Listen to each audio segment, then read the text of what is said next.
Donna nicely retired as our Director of Library Systems the same month that I opened Parnassus Books in Nashville.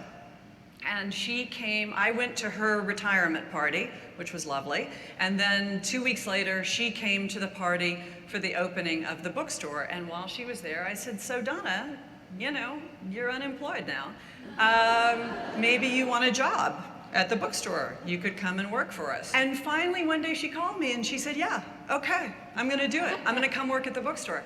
And it's been fantastic that I am now back with my friend of all of these years, and she has this wonderful program at the store that she started called Let's Talk Books, where she invites people from the community. We've had the governor and the mayor and the vice chancellor of Vanderbilt, and they just come in for a lunchtime talk about the books that they are reading and the books that they really love, and it's a great community program.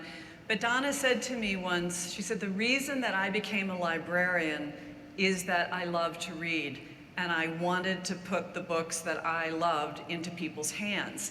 And she said, by the time you get to be the president of the library system, you're so far away from that experience. And she said, it's wonderful to double back around and to be in a store and to be able to say, here, this is what you've got to read.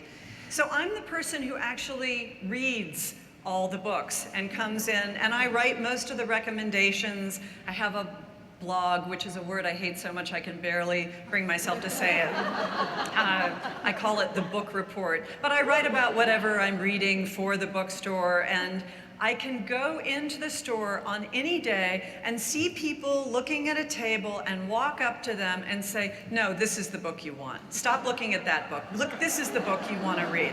You've got this book and this book, you want to read this book. I've been doing that my whole life with my friends, with my family. That's, to me, what makes a reader a reader. You read something, you feel so excited about it, and you want to give it away. I mean, if I was a religious person, it would be sort of like I would be one of those evangelical people in the airport saying, you know, believe, believe.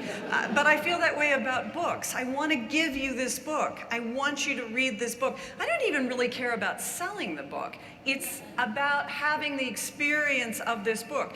And also, when you have a bookstore, another thing I never thought of, you don't have to be pressing the new book on people. One of the books that I love to make people read is Act One by Moss Hart.